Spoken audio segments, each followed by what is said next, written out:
अखिल भूमंडलीय सर्व शिरोमणि मुनि समाज के संस्थापक आदि मुनीश्वर योगेश्वर सद्गुरुदेव शिव मुनि महाराज की जय। उपस्थित मुनि वृंद, साधु सज्जन वृंद, संत वृंद, साधक वृंद, आध्यात्म ज्ञान के जिज्ञासु और प्रेमियों, सभी श्रोता वृंद, आप सभी को मेरा कोटिशः नमन, सप्रेम जय जीव। तो आध्यात्मिक चर्चा चल रही है और हम लोग सद्गुरुदेव शिव मुनि महाराज रचित ग्रंथ वेदांत सिद्धांत द्वितीय भाग के अंतर्गत आज अध्याय 7 पर चर्चा करेंगे। शीर्षक दिए हैं सद्गुरुदेव शिव मुनि महाराज ईश्वर, और प्रश्नोत्तर के माध्यम से इस गहन विषय पर समझाने की कोशिश किए हैं, है ना। तो उसको हम लोग पढ़ते हैं और चर्चा करेंगे। शीर्षक है ईश्वर और प्रश्न दिए हैं गुरुदेव। जीव जिसको आप ब्रह्म का कल्पित भेद मानते हैं वह एक है, वह अनेक। बहुत सुंदर प्रश्न भी दिए हैं स्वयं और उत्तर भी स्वयं।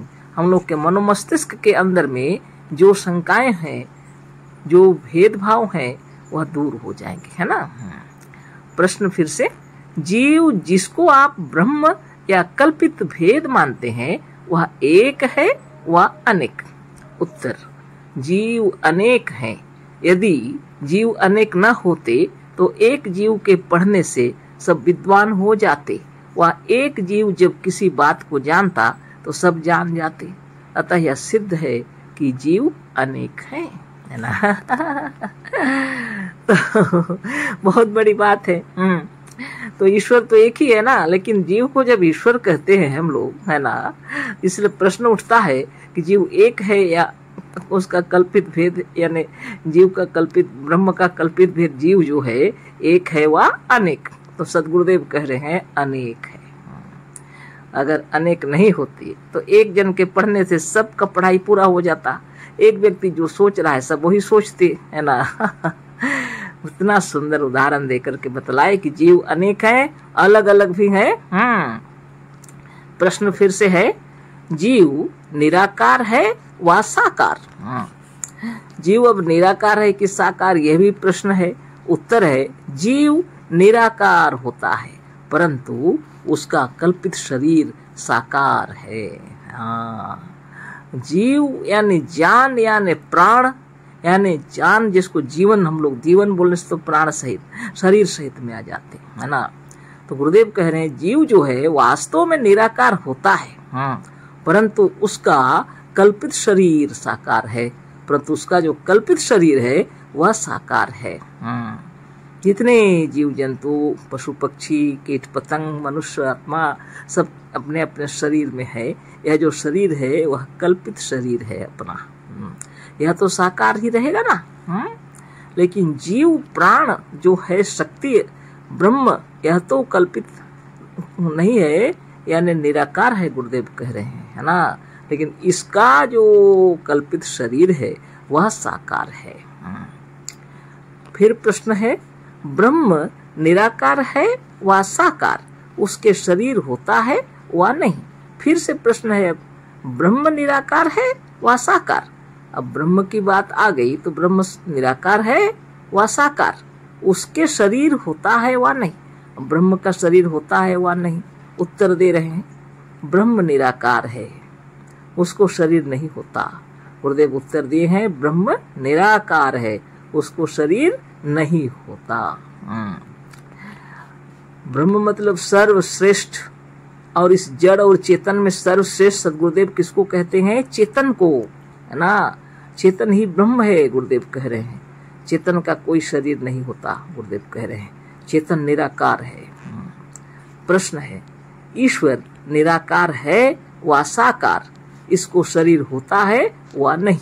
अब फिर प्रश्न है, ये ब्रह्म का प्रश्न ऊपर था, अब ईश्वर का प्रश्न इसी पे है। ईश्वर निराकार है व साकार। फिर प्रश्न है, ईश्वर जो है वो निराकार है व साकार, इसको शरीर होता है व नहीं। ईश्वर को शरीर होता है व नहीं। अब देखिए, एक ब्रह्म है और एक ईश्वर। अब विचार कर उत्तर दिए गुरुदेव, ईश्वर वास्तव में निराकार है परंतु उसके शरीर होता है। गुरुदेव कह रहे हैं ईश्वर जो है वास्तव में निराकार है, परंतु उसके शरीर होता है। इस विषय पर हम प्रथम खंड में बहुत कुछ लिख चुके हैं, अतः वो यहाँ पर उसे नहीं लिख सकते, है ना। क्या लिखे हैं सद्गुरुदेव? पहले प्रथम खंड में हम लोग जो पढ़े थे, जब मनोमय विचार उत्पन्न हो जाते हैं, आत्मा के अंदर जब मनोमय विचार उत्पन्न हो जाते हैं तो वह शरीर धारण कर लेते हैं, है ना।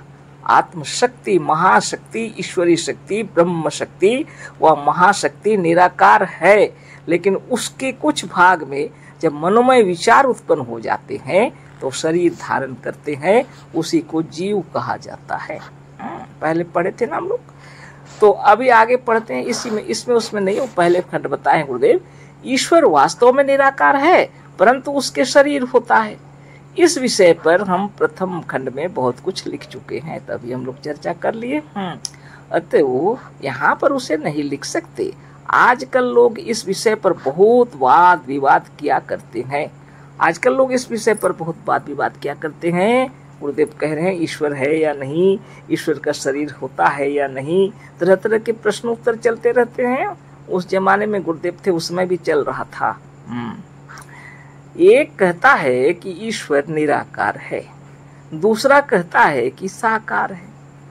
मजहब के अंदर चलता है, एक साकार मानता है, एक निराकार।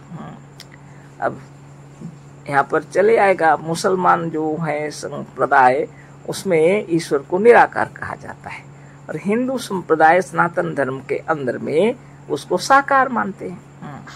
और फोटो मूर्ति सब तैयारी की गई है ना। ये तो हम बोल रहे हैं, लेकिन यहाँ जो गुरुदेव लिखे हैं उसको ही पढ़ते हुए आगे पढ़ देते हैं। एक कहता है कि ईश्वर निराकार है, दूसरा कहता है कि साकार, परंतु इस पर बहस करना व्यर्थ है, क्योंकि वास्तव में किसी मजहब के लोग ईश्वर को साकार नहीं मान सकते, और ना ईश्वर कभी साकार हो सकता है।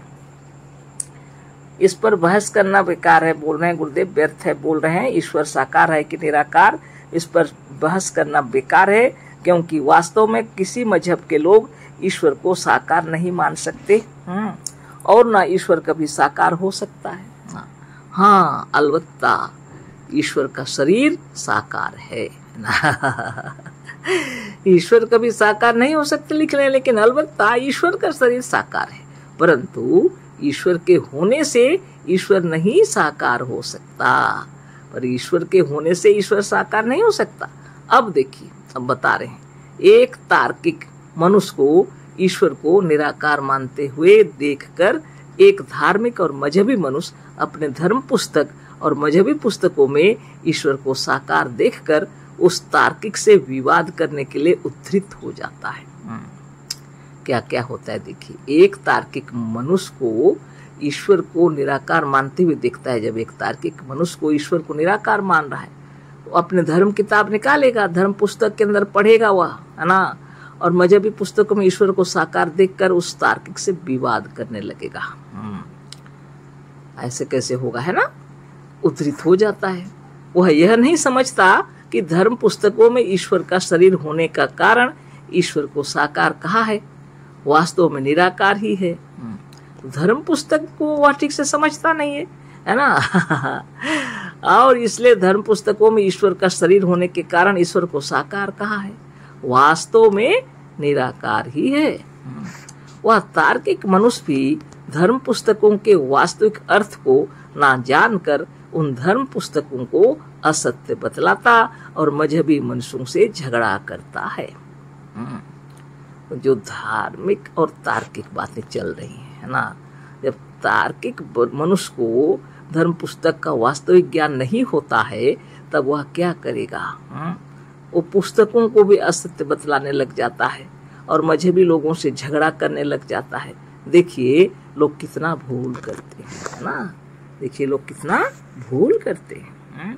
ठीक से आप सुन लीजिए, फिर से हम पढ़ देते हैं। आप भी विचार कर लीजिए अच्छी तरह। देखिए, एक तार्किक मनुष्य को ईश्वर को निराकार मानते हुए देखकर एक धार्मिक और मजहबी मनुष्य अपने धर्म पुस्तक और मजहबी पुस्तकों से ईश्वर को साकार देखकर उस तार्किक से विवाद करने के लिए उद्धृत हो जाता है। वह यह नहीं समझता कि धर्म पुस्तकों में ईश्वर का शरीर होने के कारण ईश्वर को साकार कहा है, वास्तव में निराकार ही है।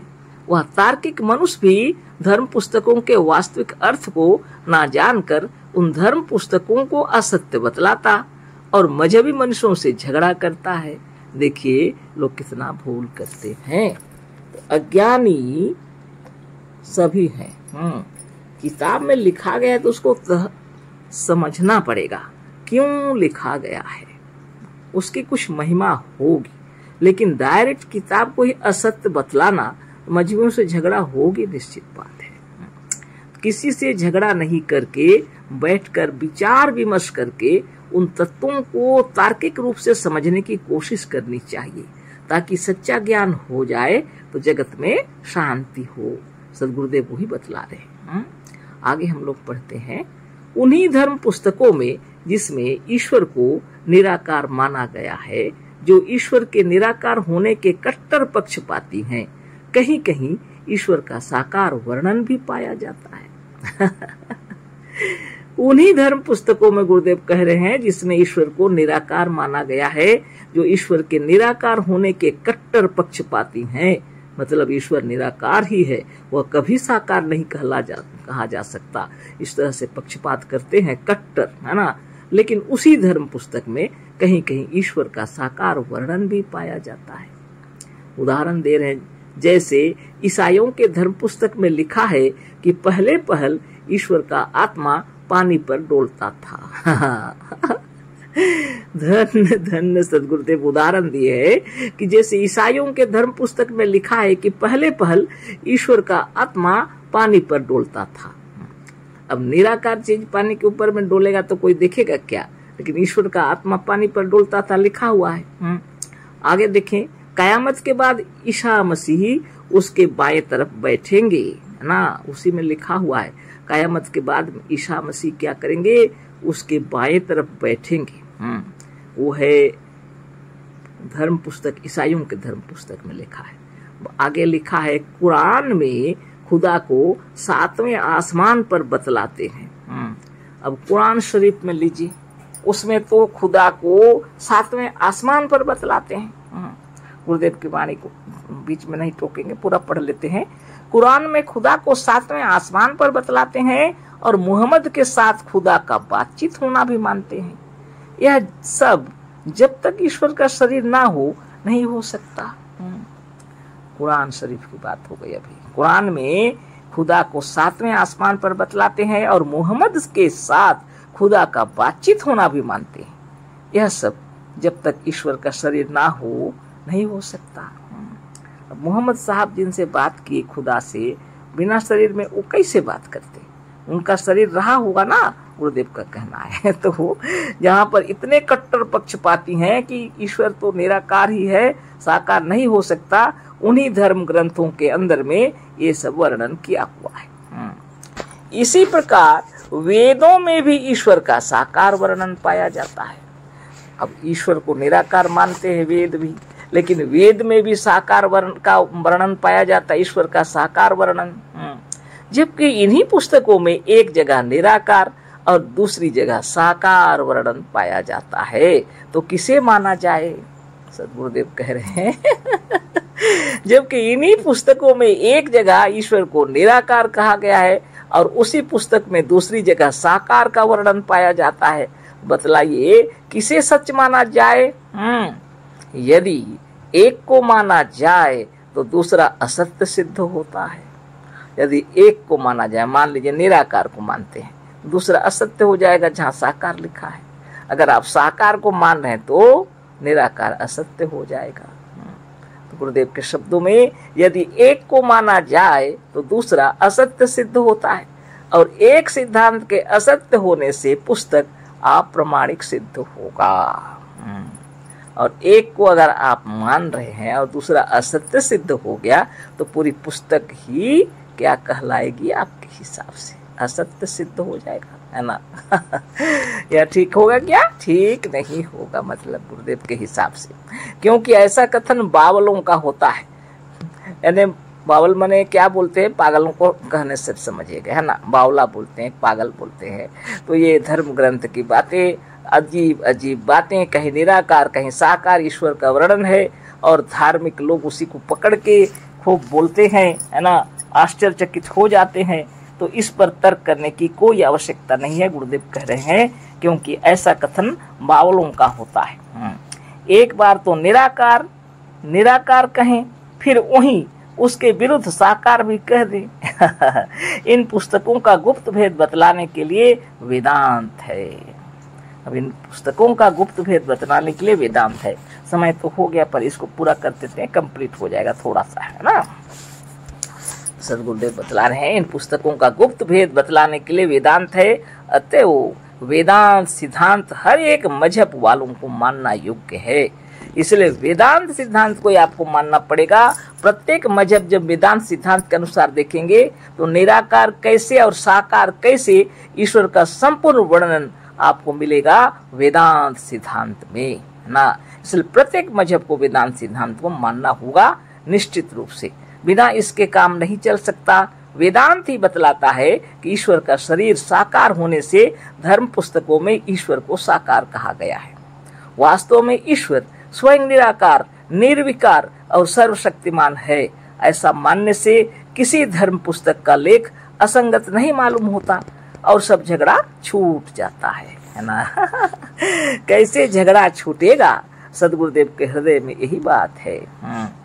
इति श्री शिव कुमार शास्त्री कृते वेदांत सिद्धांते सप्तमो अध्याय। तो यही पर खत्म हो गया, इतना ही था इसमें, और आगे भी इसी पर वर्णन हो रहा है, पर दूसरे अध्याय में कल पढ़ेंगे, है ना। कोटिशः नमन, सब प्रेम जय जीव। तो निराकार और साकार सब हम ही लोग हैं वास्तव में। कल फिर चर्चा होगी।